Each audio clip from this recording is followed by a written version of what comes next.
Hey there, welcome to What Dogs Really Want, the podcast where we ditch some old school myths and explore what dogs really need to thrive in the modern world. We are your hosts. There's Maren, Hi. Alana, Hello. and me. I'm Stefanie. And each week we're going to break down canine behavior looking through the lens of pathology, enrichment, and empathy. Whether you're a dog pro or just in love with your dog, you're in the right place. We want to clarify that our podcast was created to express our feelings and discuss how we can better support the dogs in our lives, not to offend anyone. Our goal is to view things from a dog's perspective and explore how we can all adjust our behavior to ensure our dogs live their happiest lives. So And let's get in. Oh, sorry. I was just going to explain what today's episode was about. But Go. today we are talking about enrichment, which we probably should have done as our very first episode, because if you know anything about us, enrichment is what we do. That's what dogs want. But yeah, so episode 8, and we're finally talking about enrichment, what it is, why it's important, different types of enrichment, what we do specifically, and all that good stuff. And it might be multiple parts, it might be one part. Who knows where it'll take us. We have a lot to say about the topic, so we'll just dive into it and start talking about what enrichment is. Sounds good. All right. Well, I'm going to start with talking about what is enrichment. My definition is enrichment is enhancement. It's quality of life. Um, it's in terms of animal welfare, enrichment's the process of providing captive animals with some type of stimulation in order to encourage their natural species typical behavior. And the intent is to improve or maintain their mental and physical health. In its simplest sense, it's giving animals something to do that makes them happy, keeps them healthy. It involves having autonomy, choice, and freedom. There's a really interesting other definition. It's means meeting all of an animal's mental, physical, and emotional needs in order to empower them to perform species typical behaviors in healthy, safe, and appropriate ways. And that's from Pet Harmony Training. They're sort of the leaders in canine enrichment and other species enrichment. So it's basically just providing quality of life and understanding how to meet the individual's needs and understanding that it's not the same for every animal, even every dog. So there are five well-known categories of enrichment. There's the social category, social enrichment. There's cognitive enrichment, um, cognitive behavioral enrichment, physical and sensory, and then nutritional food. Um, so for social enrichment, the main purpose for that is to fulfill an animal's need for connection and interaction with others of its own species or with humans. Most times, they're human. This is how this is a way that we can build social currency with our dogs, and also how we've kind of coined the term cooperative enrichment. Um, creating that social relationship between each other by doing games together. So you're either including them into your world or joining them in theirs, not just giving them something to do to keep them busy. You're working on it together. Um, and some of the examples that you can do that for them to have some social time with other dogs, you can do playmates with or play dates with other dogs that they enjoy, but you really want to make sure that they actually enjoy the other dog. Back to our And socialization episode. Yeah. yeah, yeah, go back to that one if you haven't listened to it yet. Um, and see, make sure that their play is equally fun for both of them. You can go to like a group training class if they enjoy being around a bunch of other dogs, or maybe a small group. Supervise positive interactions with other animals, um, and things you can do with them, you know, at home besides games, just day to day is just including them in things that you are doing. Like I find that when I include Jude in like helping me unload the dishwasher or something, it's a better day than if I'm just like, go over here and do this. And even just talking to them, telling them what you're doing, working together. The next one, the cognitive behavioral enrichment. Um, its purpose is to obviously stimulate their mind. It encourages problem solving, memory, and helps them to learn new experiences. Think about like someone who's getting older, they may not have a lot going on. So their cognitive function could decline faster if you're not presenting them with things that can stimulate their brain. So Like dogs are the Sudoku. same. Exactly like Sudoku or word searches or bingo. Hmm. um, so dogs are the same in that aspect. They need that stimulation to help them uh, stimulate their brain. Um, oh, it can also help them gain confidence, grasp new concepts. This is where we get the specifically at what dogs want. We're always very um, we want people to know, don't tell your dog what to do. Let them think of it. So every game before we start, we have them sit and we're not like, okay, sit. We wait for them to see what they can do to start the game. A lot of our dogs at the academy know, like I sit and then the game starts. Um, but the main thing is without telling them what to do. And I have that in bold in my notes so that you all know that it's important not to tell them what to Because do. yeah, because eventually, like, it's not like you're just like, oh, do whatever, but it's like once they do subconsciously think, oh, maybe I'll try sitting, and then you reward them for that, then they realize by like their own means, like, oh, that worked, Mhm. that's good, that's what I do to start the game. And then moving forward, they're just aware of it. Like it's letting them know we want them to sit without outwardly telling them to sit. Yeah, They're yeah, they're thinking using it. Yeah. brain. Yeah, they're thinking it literally. We're letting them think. Yeah. Um, Consider letting them think. So so yeah, some examples, obviously what we described, trying to have them do things without telling them what to do. That can be with anything, like if before they go outside, you have them sit, wait for them to sit, and then they get access to whatever they're wanting if it's outside or whatever. Problem solving games, obviously, we do a lot of those at the school. Um, Puzzle toys, novel objects to explore, and obviously some training as long as it's fun and fun for both of you and it seems like the dog is enjoying it. Um, and memory tasks especially are good. Um, the backtracking game that we do and um, stuff like that that can help increase their memory capacity. Use it or Uh-huh. lose it. Use it or lose it. Absolutely. It's true. It's science, bitch. It's It's it it is. Sorry, I've been watching a lot of Breaking Bad lately. That's so funny. Yeah, use it or lose it. Um, Physical enrichment is the next one, and obviously that encourages movement, exploration, provides opportunities for exercise, and helps navigate different environments. Um, it can also help build confidence and body awareness.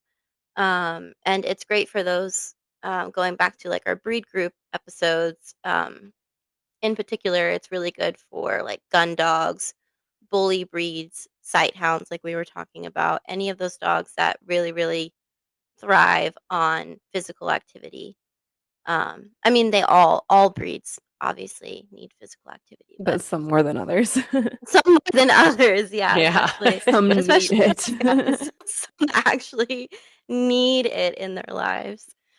Um, you can do this by setting up, different climbing structures for them, various surfaces, flirt poles, which is basically like a giant cat toy but for your dog.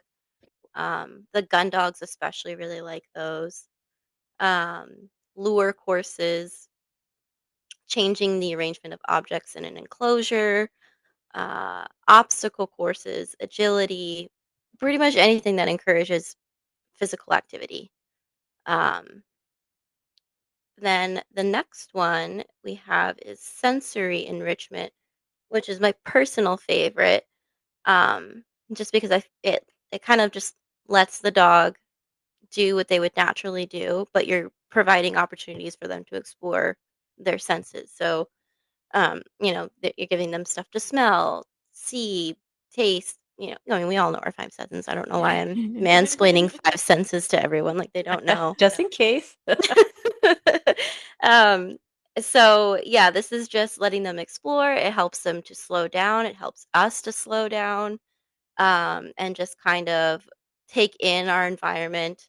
Um, this is done by, novel sights, textures. A lot of times we'll find like different random textures for our school, and we'll set out like a path for them to walk on. Like, I don't know, we use like bath mats sometimes. Um, I think Stephanie one time found like, um, what are the flipper? Like, what are those called? That you put on your feet to Yeah, flippers? flippers. Yes, swimming flippers. Yeah. We Yeah, call it, swimming yeah. flippers. We call it a fumble mat, and we just make Yes. this path of all kinds of weird things for the dogs to walk on that feel funny and sound funny. It's really fun, and it's kind of cool how they are drawn to walk on it. It's like they're just like, "Whoa, what is that?" And sometimes they're hesitant, but then you can work with them on building their confidence. But it's pretty fun. It is really fun. Obi was discovering textures on our walk this morning. We went Oh, out and you know how at like crosswalks sometimes they'll have that textured where it's like a bunch of little bumps on the pavement, Mm-hmm. like where a crosswalk is. But he's I guess he's never really walked on anything like that before because we were crossing the road and then he stepped on it and then he kind of like stopped and lifted a foot up and looked at me. And I was like, oh, it's okay. It's just silly. It's just silly. Come on. And so he was like, okay. And then he just like walked across it, wagging his tail. But it's silly. we were discovering textures. Why are there But that bubbles on the road? That brings up a good point though, because when you do those, the fumble mat or the novel surfaces, it really helps your dog because if you encounter something weird on your walk, like we've got some dogs who don't like to step on anything wet because it hardly rains in Phoenix, so wet cement and wetness is just too bizarre. Grates, metal grates that are in the sidewalks. So we've Oh, got a Obi client who's refuses to walk over any grates or storm I drains or get I don't anything. walk over grates. there. I don't His either. legs are too little. We've seen it. So, We know it's yeah, down there, but I know it's down but there. It's either it or Down Ninja Turtles, and everyone, either there's a one would be clown, weird. and I know it. I know. There has Just to a be. colony of clowns living in the sewers. I I know. mean, where else would they live? Better safe than sorry. Let's just not walk Oh over my it. god. But it's important to have them comfortable with different surfaces. We've had dogs who don't even know how to step up on curbs. It's just really interesting. So if you just incorporate it in a really fun way, so many lessons to be learned, and it just helps their skill building in life, what you encounter. Yeah. Life is very Yeah, it novel. really does. It is. It You is. encounter a lot of textures throughout your life. You do. You Some do. you like, some you Not don't. not all likable textures. And that's fine too.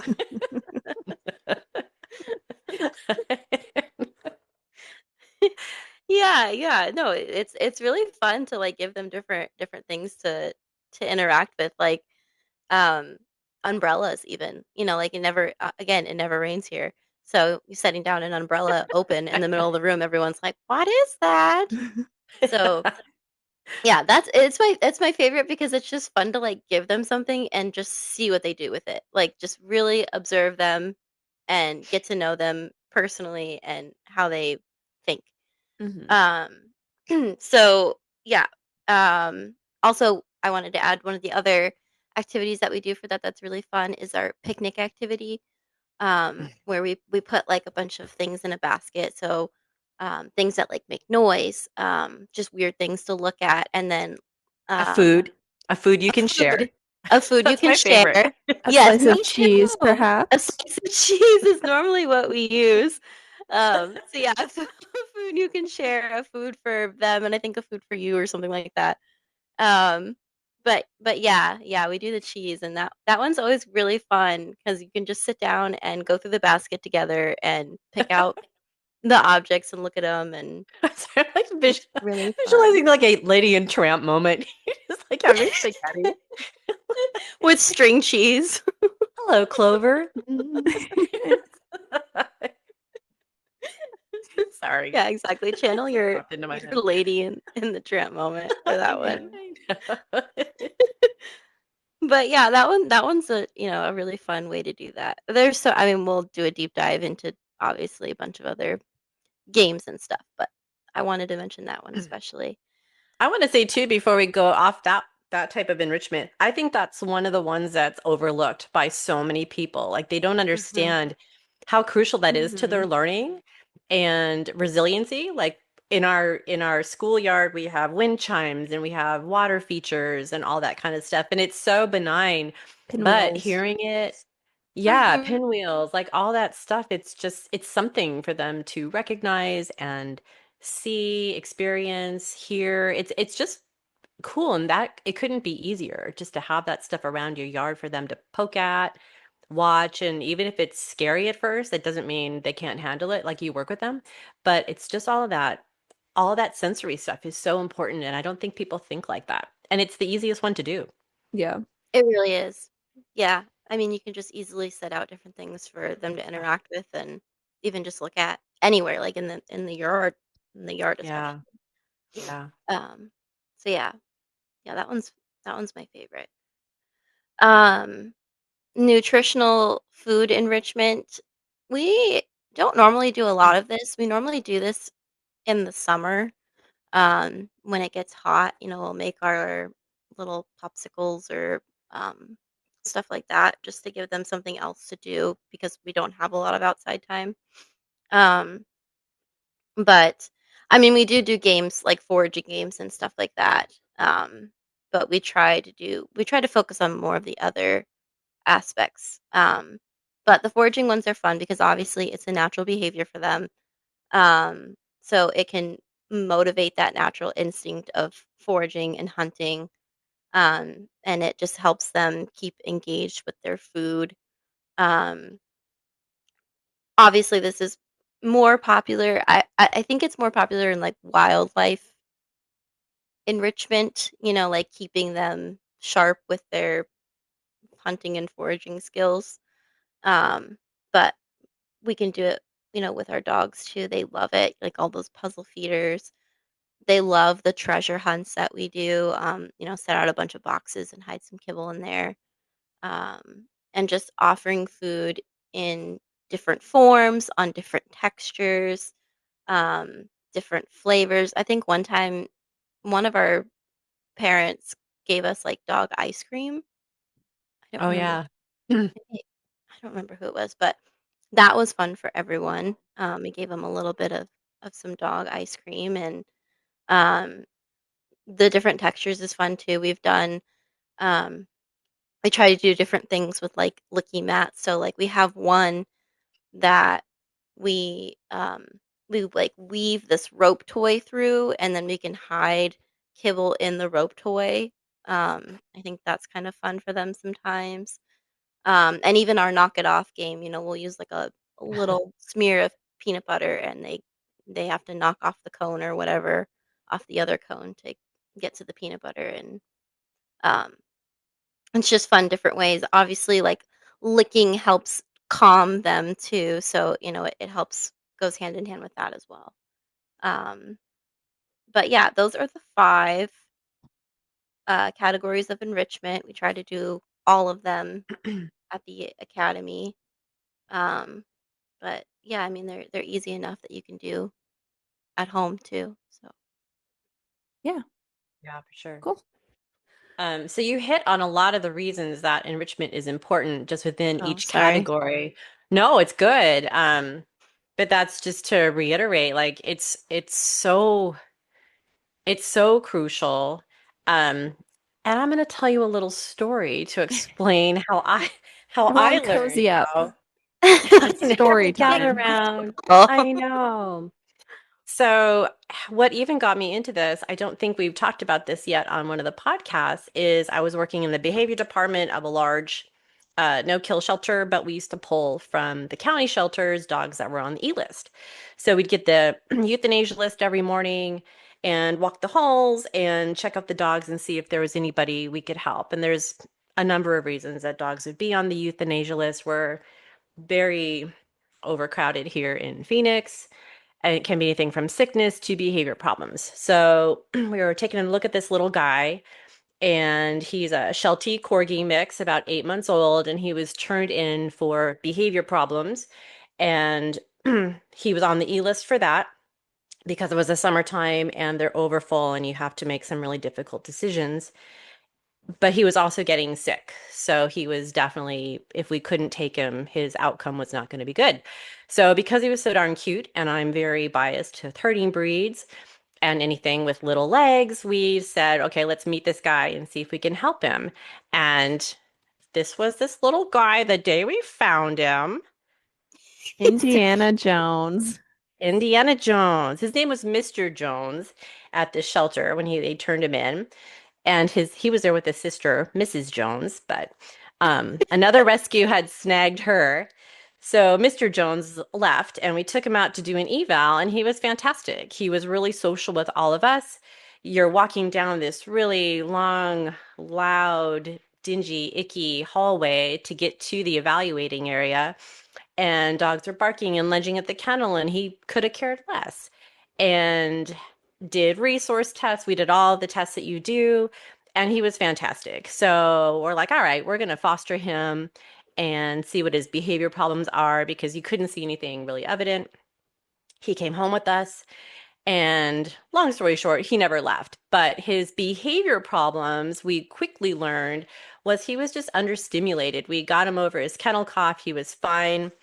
But he knew exactly within the first few days of living with us, if he walked in front of me with my cell phone or my glasses, it would get my attention immediately. And if he felt like he was not getting the attention he desired, he literally would just have my phone in his mouth and he would just walk in front of me and just look at me and then just walk off. And I'm like, oh my God. He was my first herding dog. And we started inventing games with him around the house, and they were just silly games like take 2 steps and then stop because he was always by my side. If he would stop, it was like, oh, good boy. Um, and just always creating stuff to do with him. And it just was a huge light bulb moment that he is probably not the only dog in the shelter system that was turned in for behavior problems. When he didn't really have behavior problems, he was bored and understimulated, and people didn't know what to do with him. And he got himself in trouble because he's smarter than the average bear. So I started What Dogs Want thanks to Indy. Started calling him Indy Jones to make the bridge from Mr. Jones, and then he just fit the name Indy so much, as in very independent and ruggedly handsome, like Indiana Jones. So he was my co-creator basically, and just opened up a whole new world for me. And he was my evaluator as we started this school. He was such a good read of dogs. He was our tester for games. I owe everything to him. He was just the coolest. And there's so many of those dogs out there. There still are, where people don't understand what the needs of their dogs are, and it can show up in a number of different ways. His was probably getting into trouble, whether he was digging. He was a barker, so he probably barked a lot being understimulated. He also liked to dig, so he probably destroyed stuff around the house, chewed up stuff. He was 8 months old. They go through that phase. But you can see it show up as aggression. You can see it as dogs who are super fearful or super reactive. It just can present in so many ways when their needs aren't met. So that was the whole basis of creating What Dogs Want. I had been working in shelters trying to boost adoptions and increase spay neuter, but that was just putting band-aids on the problem. Meeting Indy and working with him, I'm like, I want to help dogs from going into the shelter. That's where we have to go. Like, let's not stuff our shelters. So What Dogs Want was born, and the program was intended to have dogs come in. We would work with them, create an enrichment plan, send them home with their families, and here's what your dog really needs to thrive. And good problem, bad problem is none of the dogs ever left because they loved it so much and the parents were seeing so much benefit. They liked having their dogs to school because then there was that social component too. So here we are today, almost 17 years later, which is insane. But thanks to this little guy getting in trouble in his first home.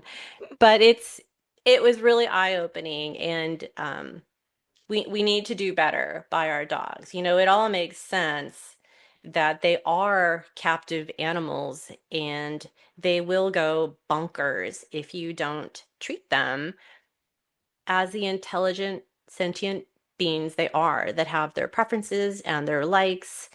Um, yeah. So that's that was how we started, and that's why we all realized that enrichment is so crucial.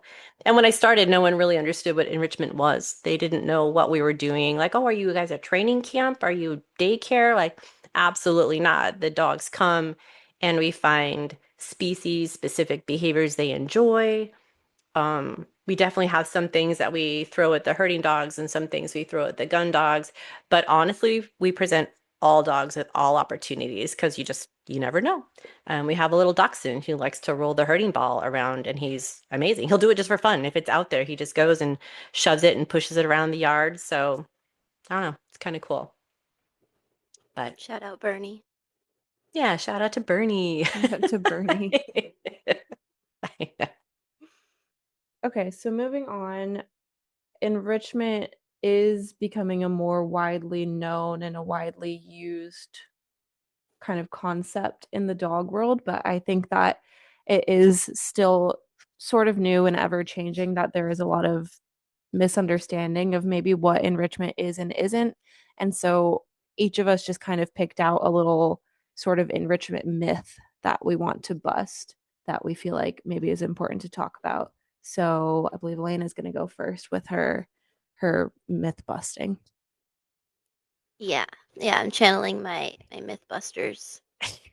Whatever. Mythbusters. Jamie especially. Is that the one with the beard? Yeah, the one with the beard I was and gonna the say I want to be beret with or the one with whatever. the beard. um, so I wrote down that your dog, the myth that your dog has to complete the enrichment activity or game or successfully complete it to count as enrichment. And that's not true. Like it's not training where like we're looking for a specific outcome. We're literally just looking for them to have fun. So it's the process of them even just like interacting with the game. It's not the completion of it. It's the journey. It's So a journey, not the Yeah, destination. I feel like you can have one game and like 7 different dogs can get something completely different out of that game. And yeah, it's or still do it completely just as differently. enriching for Yeah. Yeah. Yeah. them.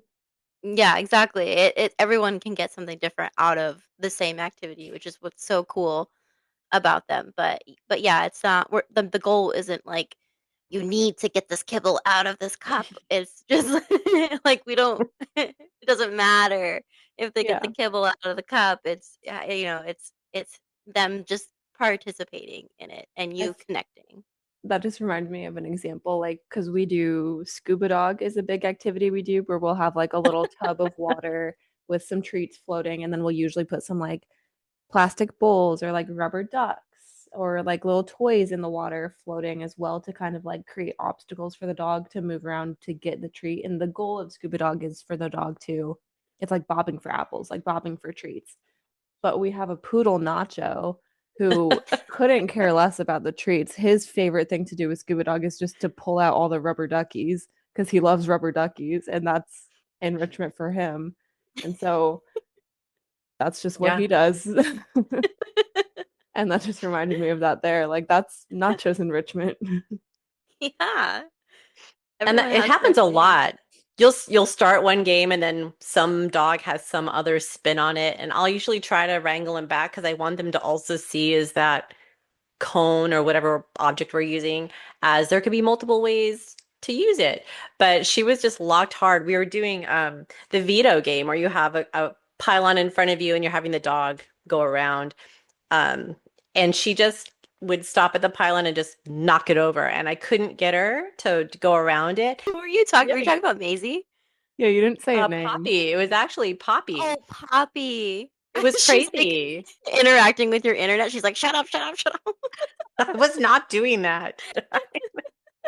But we turned it. I'm like, okay, that's what she really wants to do. So then I was just putting the little treat underneath the pylon, and she was having so much fun just knocking it over. And it's really kind of cool to see what they come up with and what they want to do that day. And she's done the veto game before. It's like she knew it and she likes it, and she's actually really fast. But for some reason that day, she's like, I just want to knock over the pylon. I have So rage that I need to release. I had a really hard weekend. You don't understand. So many feelings. But it's cool. I think that's the funnest thing about what we do is you really get to know these dogs on such a personal level. Like what are they really about? And it's also kind of hard to find the right people to work with us because you really have to be able to just sit back and be patient and see what shows up. And we have a syllabus and we have like a game plan for the day. And I would say at least 50% of the time we're like, nope, that's not what they feel like doing today. And you just got to go with it and just be really creative yourself and come up with something new. Yeah. Gotta go with the flow. Go You with the totally have to go with flow. the flow. And Ride the sometimes there's wave. eight different flows. You're just like, Yeah, okay. yeah. Or honestly, like the goal of the day too is to like cycle through one game, or a few games with everyone. But sometimes like you cycle through three dogs, and then this one dog's like, nope, and then everyone else is like, yeah, you know what? No, and then you have to like completely change what you're Mutiny. doing. Yeah, chaos. That's way better. Or like But the other day, oh my gosh, we've had like this record number of days over 108, and it's ridiculous, and we're all going stir crazy. And then last Thursday it was only like 92, and so we spent almost all day outside. Everybody was just laying in the sun and they were running around. It was like, God, this is amazing. so We just nice. did what no, it was great. So it turned into like cavaletti. We did some tracking out in the yard, like as much as we could think of outside, and then take breaks inside. But it was everybody just felt it. It's like we all need to be outside. It was cool. It's really fun. Well, mine kind of plays off that. So my myth, and this is something we are constantly run into, is training enrichment, because you'll see that if you Google enrichment, a lot of places will send you to will teach your dog tricks or teach them how to pick up objects around the house or teach them how to go to place and all that stuff. And I don't want to full out say that training is enrichment. I think they're two different things. I think training can be enriching for some dogs. So maybe it is. I'm not a big fan of the word train because it inherently means you're trying to change behavior. And I think enrichment is about letting the dog unfurl and have the behaviors they want to have. And that doesn't mean like running around Lord of the Flies, of course, but what brings them joy and what feeds their soul and giving that to them. And some dogs, they do feel enjoy the process of training, like maybe the trick training. I think some of the canine freestyle can be really fun because it's interactive and it's silly. But I think for me, that's a huge component of if you're going to take training as enrichment, you have to be silly and loose about it. You have to be open to what it's going to look like. I think if you have an objective in mind that may or may not be very enriching for your dog, um, so you've got to really know your dog and watch their body language. And if they're not having fun, I'm not saying don't train, but I think you'd have to replace that as far as their enrichment plan with something that they're choosing and something that they find enjoyable. Um, and you also have to be careful overusing food. Are you bribing them to do something that they may not normally choose on their own? because a lot of dogs are so food motivated, they'll walk on hot coals if you're going to give them a piece of kibble at the end of it, but that doesn't mean they're having fun. And at school, I often, if it looks like the dog is just all in it for the food, I will back off and present the game without an immediate food reward. Like we have this activity where there's cups on a dowel, so they're and you might put some kibble in the cups and they have to figure out how to spin the cup to get the kibble to come out. Well, if they're just like diving into the cups to get the kibble without really being that thoughtful, sometimes I'll back up and not put kibble in the cups, but maybe put a towel in there or something like that. And they have to complete the series of taking the towel out and then they can have food because I want to see if they really enjoy the activity or are you just going for the food? Because if it's not fun for you, let's find something else that can be more fun for you. I want your brain to unfurl. I don't want your brain to be all focused on food, food, food, food, food, food, food. Because I don't know, food can be enriching, but that hyper focus, I don't think that's relaxing and helps them decompress and enjoy life. So, um, so the training is enrichment. I think it depends on the dog. I think it depends on your approach to it. If you're doing it to learn something new together, I think that can be cool. But kind of like we were talking about with Elena's myth, it's got to be about the destination. It's got to be about the journey, not the destination. Don't worry too much about getting them to go all the way across on a teeter-totter or doing all these crazy hardcore things if they're not really enjoying the process. I think the food Yeah. thing is a good thing to mention too, because it's that's like, I mean, that's basically just having them work. I mean, and they like to work. They like to have jobs, but they should they should enjoy what they're doing instead of just fixating on the food. I feel like some breeds are more susceptible to like fixating on food than others, so that's why we have to like kind of be careful with who we do that with and who we don't.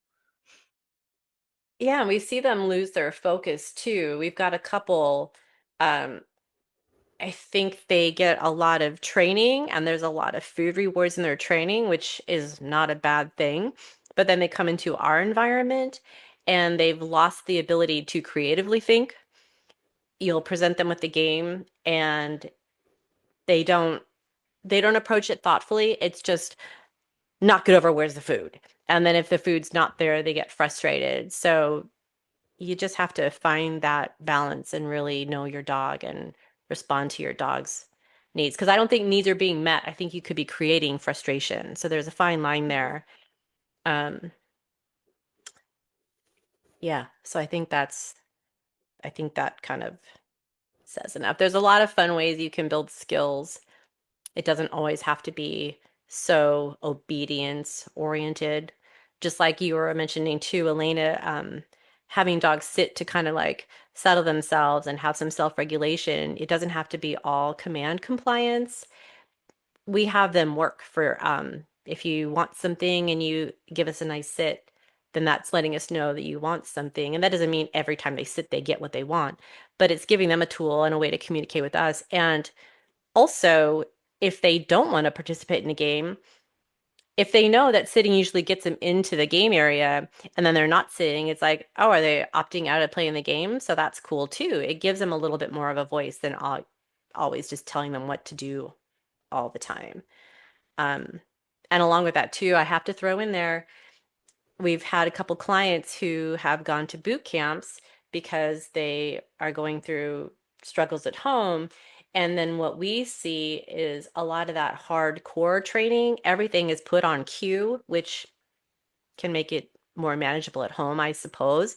But in our environment, they lose all their creative thinking. So you might have a box game presented where we have a stack of boxes and there's a treat in one of them and they just absolutely won't even look or try unless you tell them put go find it and then they'll do it and then if they can't find it they just stop like they need everything to be put on cue and so I feel like they lose a lot of creative thinking if they're overtrained um and maybe don't enjoy the same kind of enrichment because they've just lost the ability to think for themselves. They've just become trained to respond to cues. So I think that's where training may not always be very enriching for the dog.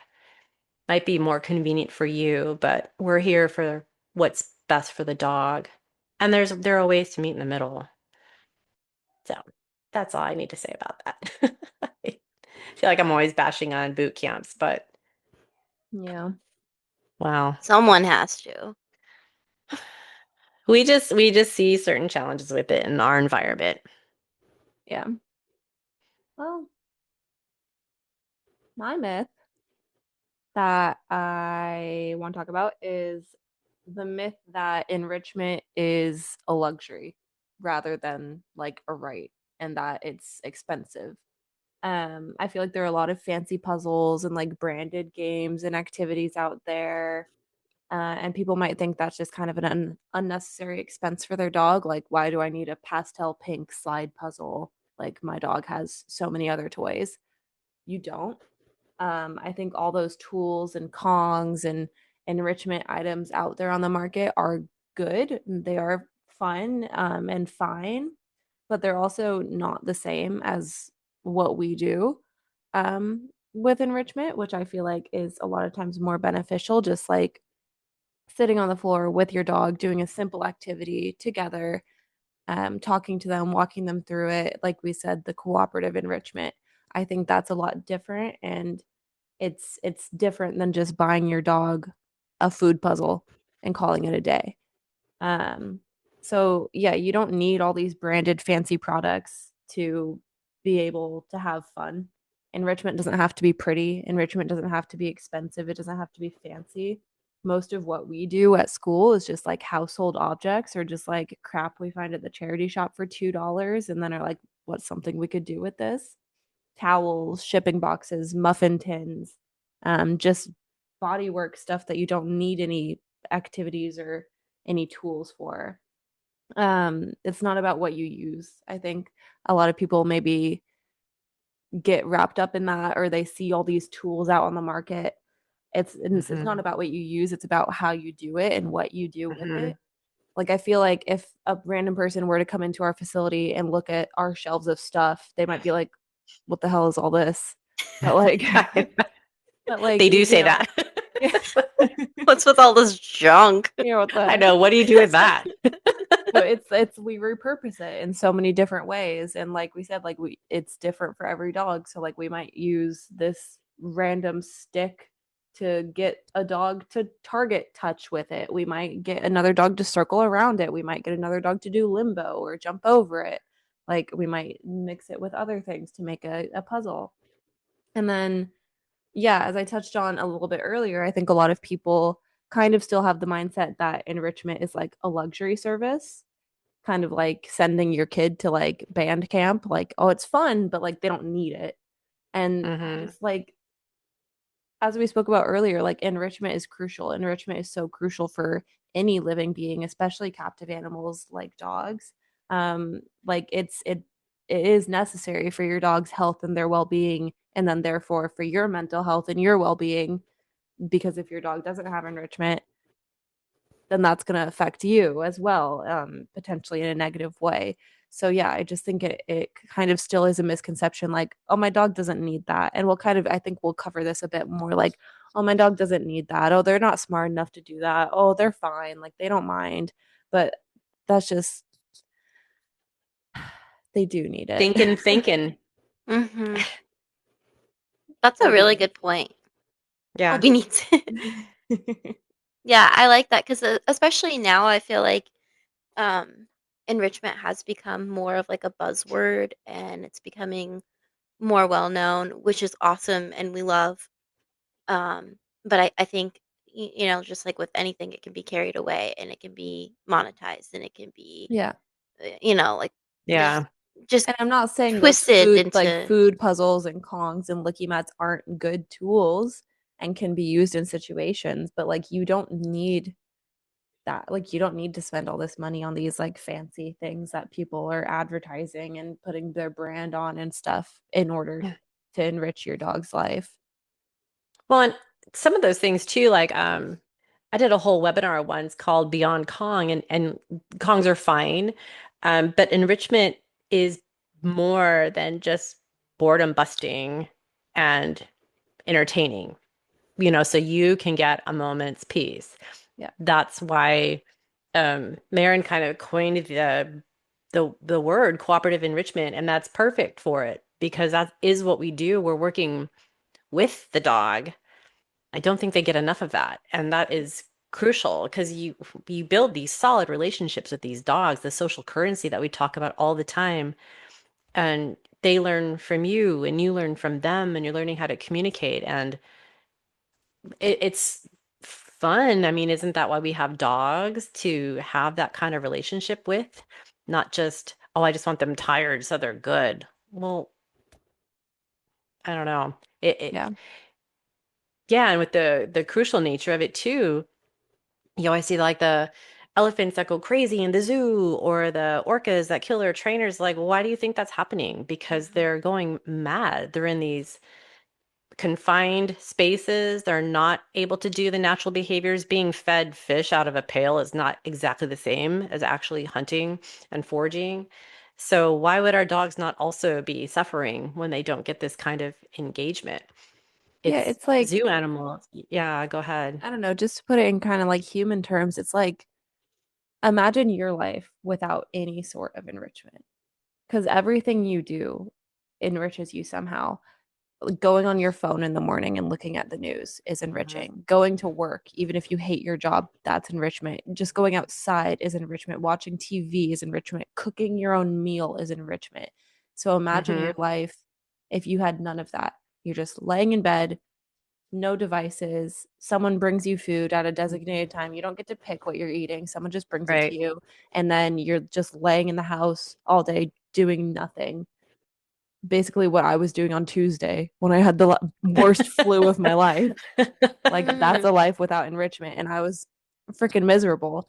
That's like, you don't think about all these little things that you are doing that are enriching your life, but they make so much of a difference. And then you're not giving that to your dog. Like a lot of these things they can't do for themselves. I mean, they can, like they'll find ways to enrich themselves, and that's when the behavior problems come. Right. Um, so yeah, I It's don't like a know. hospital stay. Yeah, Like think basically. about yeah, like think about During like COVID, or Mhm. COVID. Yeah. Mhm. Yeah, like we the good thing I thought would come out of COVID, and this sounds horrible, but you guys will understand, is when that happened and we all went in lockdown, I'm like, God, finally people will understand what it feels like to be a dog who's stuck in the home all the time. And people talked about that. And then as soon as the COVID, we were all able to go back out and do our thing.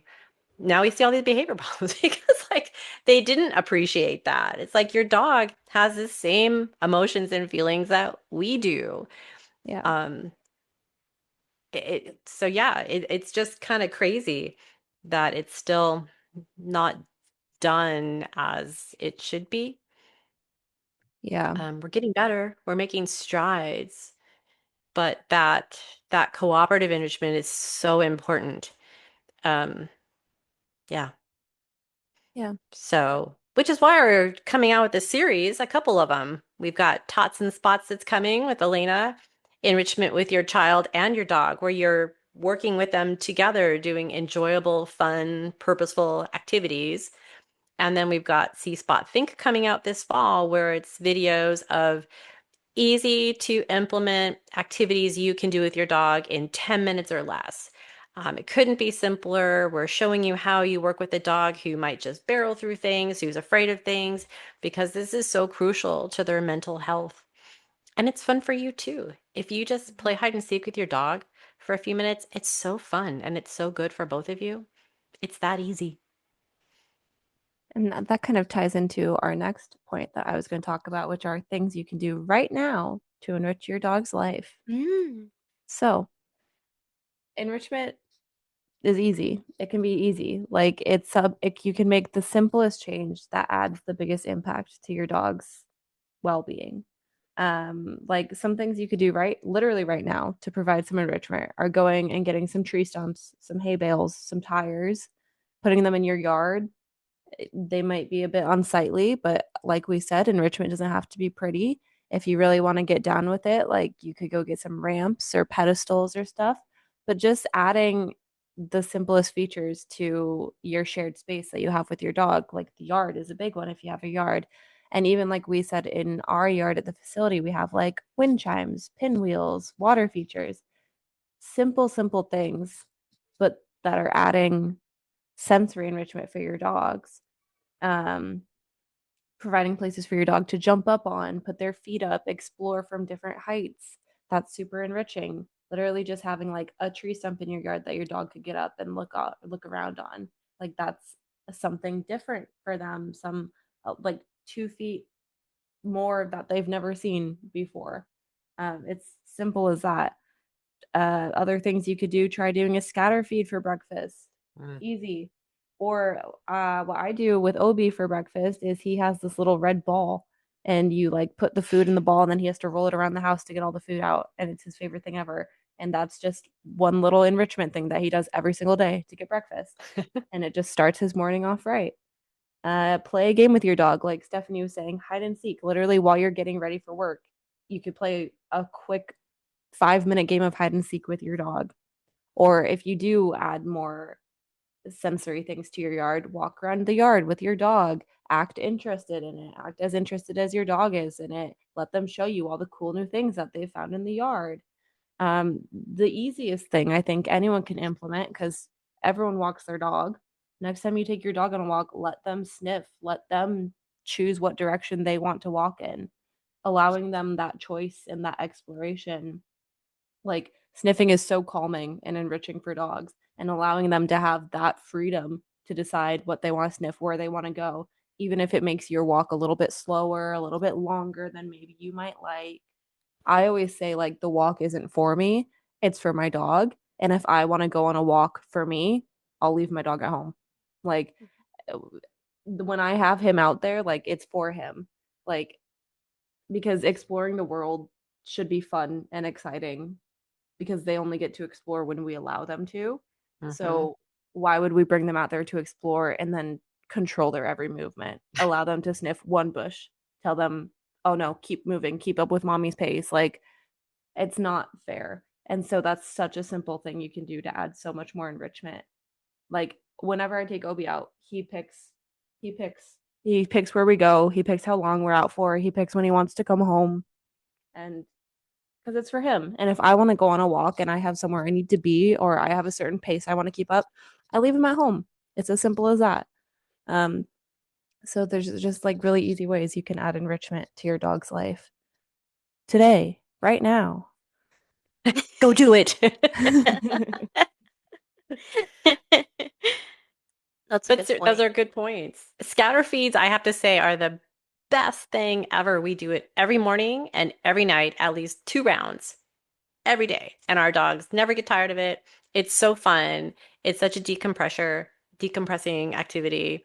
They're foraging, they're sniffing, all these natural dog behaviors. And you don't have to, it's the laziest enrichment you can possibly do Yeah, you outside of, literally just stand there and throw food and then Yeah. be free, dog. and they love it. They Yeah. love it. Yeah. Yeah. That's always the first thing I tell anybody, any new clients, do a scatter feed. I don't know, like there's so many just like simple things you can do, or things you can add to your home, or things you can change that do make an impact. And I feel like a lot of those things I said, like you don't have, like I put Obi's food in his red ball in the morning and then give it to him, and that's it. That's him set. If you have like enrichment tools in your backyard, you don't have to do anything. Your dog can just go explore them as they please. Like scatter feed, you throw the food and then you leave it. Like it's so simple. Keep it simple, Yeah. stupid. Yeah.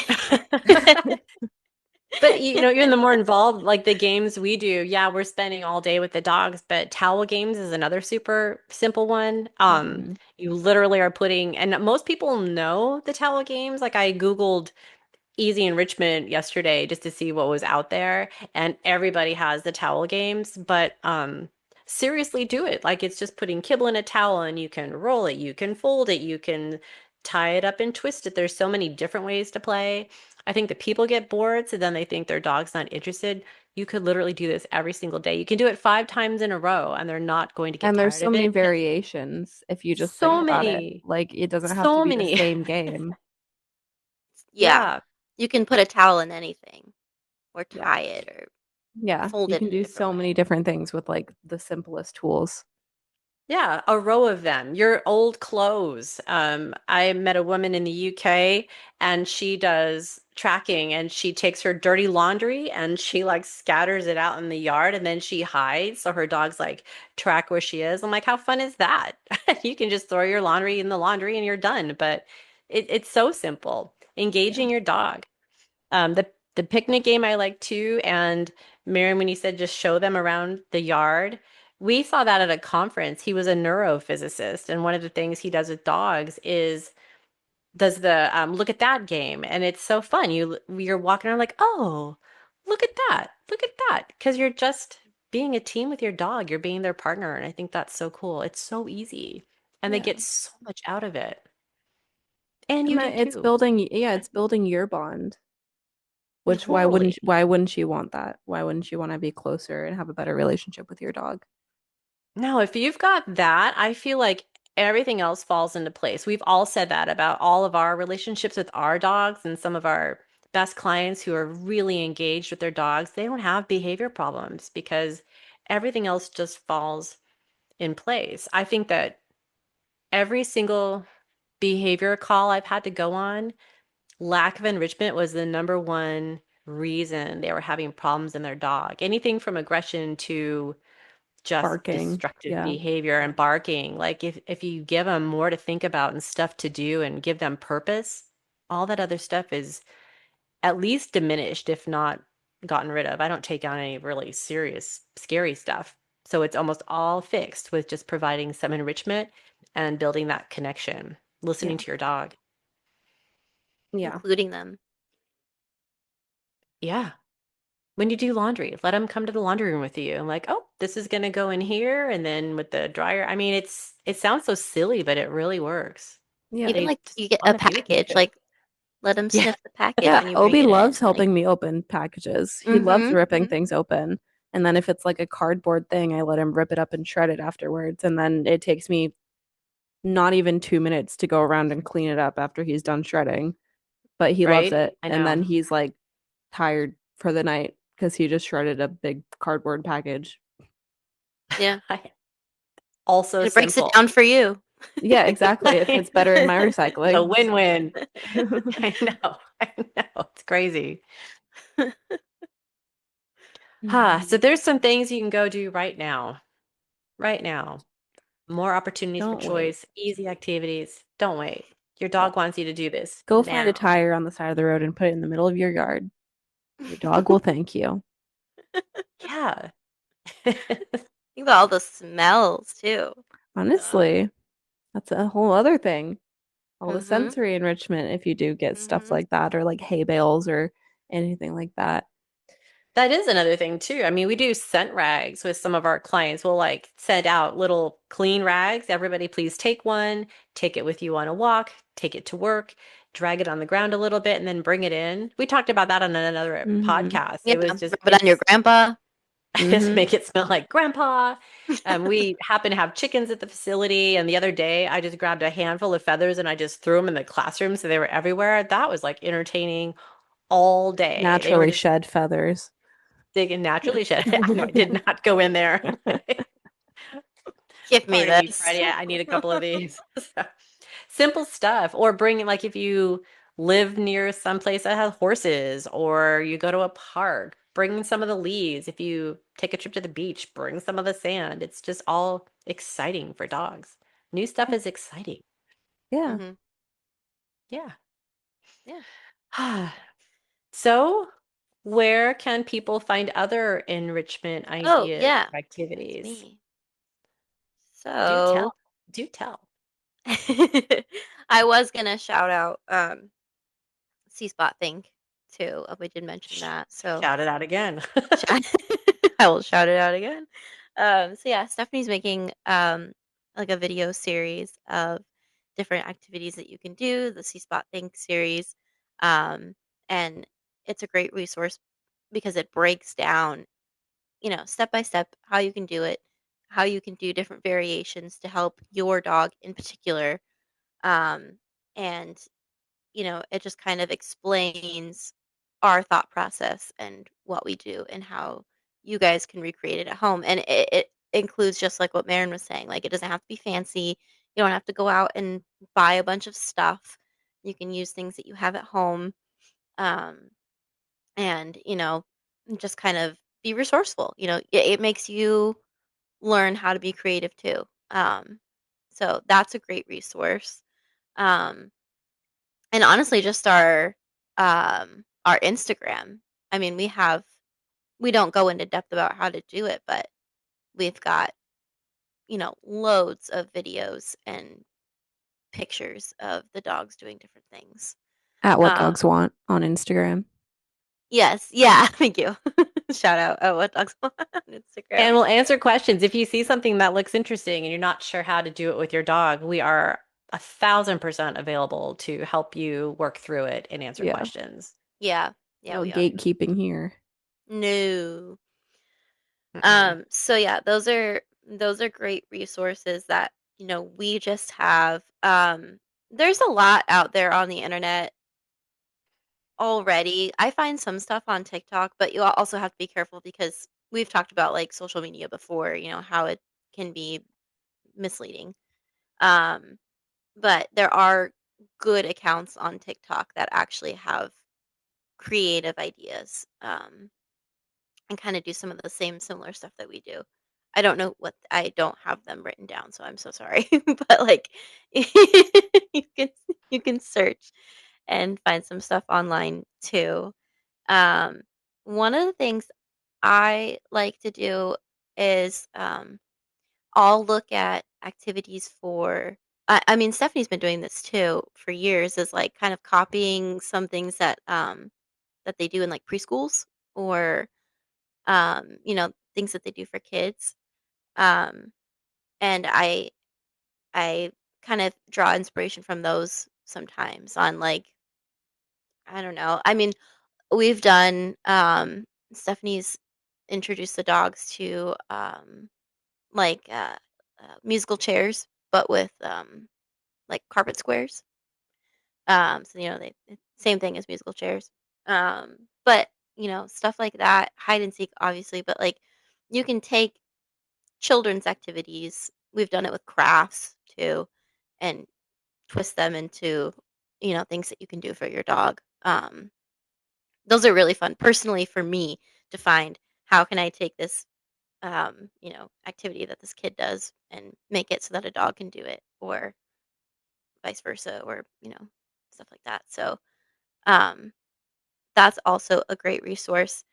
Um, Honestly, the biggest thing and the biggest challenge that you can do to just spark that imagination is what Stephanie said before about how we'll pick up novel objects from like the thrift store. Maren was talking about it too. Like you can go to a charity shop and grab anything. Like go in there, grab something really weird, and think, what can I? How can I have my dog interact with this? What can we do to make this fun or interesting?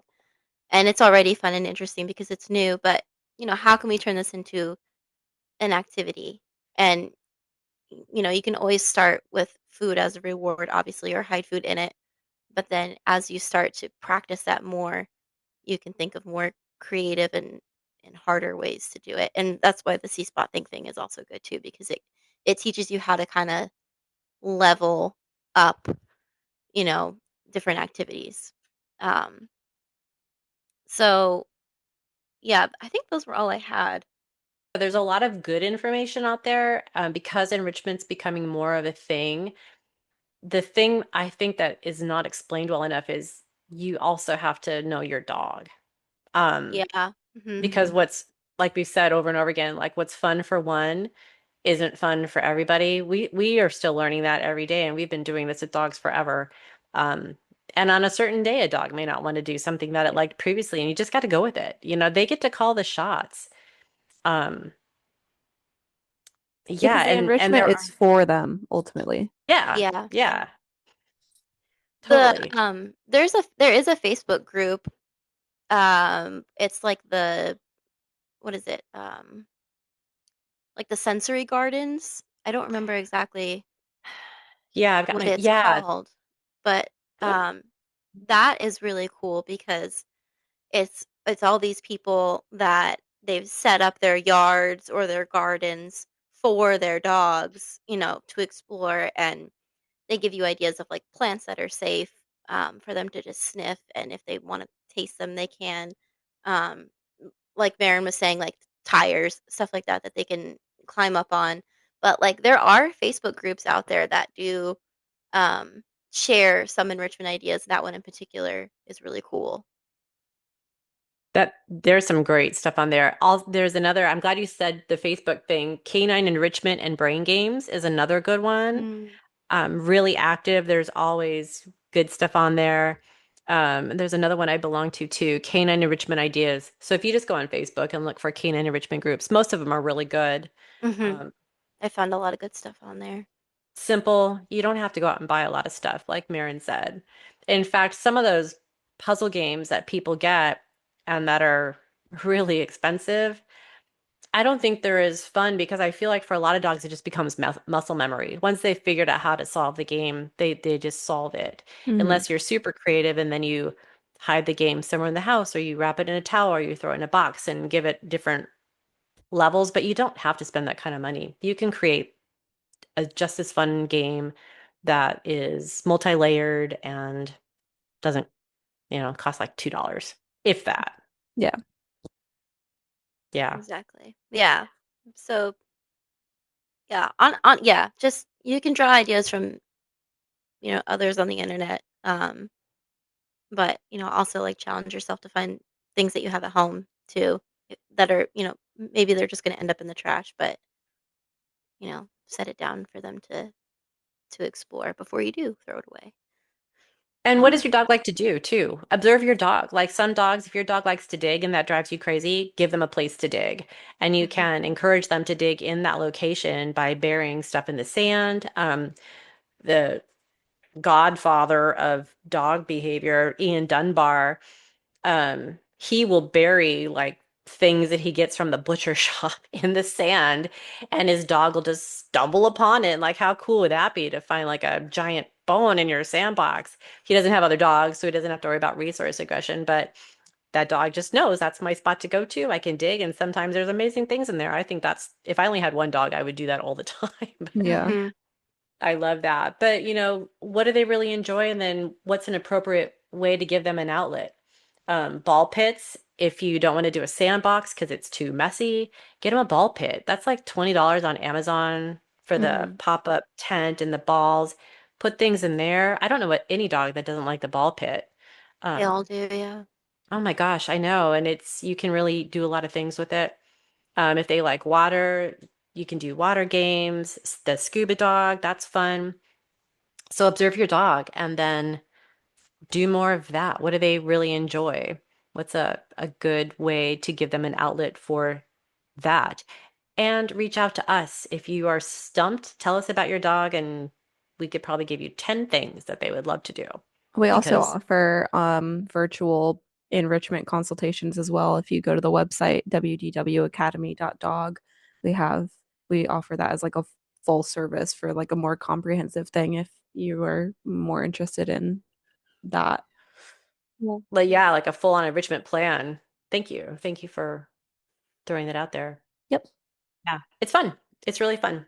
You It will is fun. just appreciate your dog on a whole new level, and they will appreciate you on a whole new level as well. Yeah. Yeah. Yeah, that was all I had for um, you know, where you can get some of that information, but I mean, not to plug us, but like We're we're the pretty best. good at I it. mean, We know. We're we're the really the reason we're only doing this ones. podcast. Yeah. Yeah. Okay, we just want to wrap this up with also saying that people who feel like your dog is too young, we've had people call and say that their trainers told them that their puppies are too young for enrichment or to come to a place like ours. We've gone to events and had people come over and say that their dogs are too dumb to do the activities and all they want to do is lay on the couch and watch TV. And then you've got people who think their dogs are too old. Um, I would say these are also myths that we can bust because puppies need this kind of exposure and learning how to be in the world. And there's new things out there that look and feel funny. They're also very smart. So you can get them to start thinking, solving problems, be more confident and resilient. It's the puppies who aren't exposed to anything and bubble wrapped that have problems later in life. As far as being too old, we've had dogs in our program that were 16 and they still have things that they like to do. Even if they come and they just want to lay out in the sun and maybe do a little bit of foraging, that's highly enriching for them. And like Elena was talking about before, if you don't use it, you lose it. That's not a myth. Um, and for the dogs that are too dumb, it's probably because you didn't present a game in the right way. You either went in too fast, you made it too challenging, Or or they it's just not don't taught like that right. activity. Yeah, Mhm. yeah. Try something So, different. yeah, take it down Or a having an level. off day. Sorry. Yeah. No, you're right. Yeah, they're like us for sure. Yeah. We're not all functioning every day. Yeah. No. So if you think your dog doesn't like enrichment, won't like enrichment, Try again. shouldn't do, try Think again. again. Think again. Second guess yourself. No, you got some more thinking going on there. Like Hold it right enrichment is for there. everybody. All right. Hmm. It is. It is. And I think n- puppies is really important too. The novel aspect of everything, the different textures. It's so important. Just as important as it is for a kid to Totally. learn and take their environment. So, And the Yeah. confidence building, like you can make good things happen. That's again where the training, overtraining and making your dog so reliant on cues, they need to know that they have control over their environment sometimes and can make good things happen for themselves. We've mhm. seen what happens when we get a 3-year-old dog who's never been allowed to explore and oh, they know all their commands and they know how to do this and that. Like, but can they think? I mean, or is it all like very uber military where they just will respond to commands, Yeah. not doing them any favors? Mm-mm. Yeah. Thanks for hanging out with us on What Dogs Really Want. If you like this episode, hit that follow button, leave a review or a comment, and share with someone whose dog might be trying to tell them something. You can find us on What Dogs Want on Instagram or Facebook, and DM us with a voice memo of a behavior or a myth you want busted or you're curious about, and we will try to cover it in a future episode. Until next time, stay kind and curious and do fun stuff with your dog. Do it. Hmm. Do it. I just wanted to shout out Rye and Ziggy's parents. They made us shirts for our podcast. So I don't know if you can see, but Woo!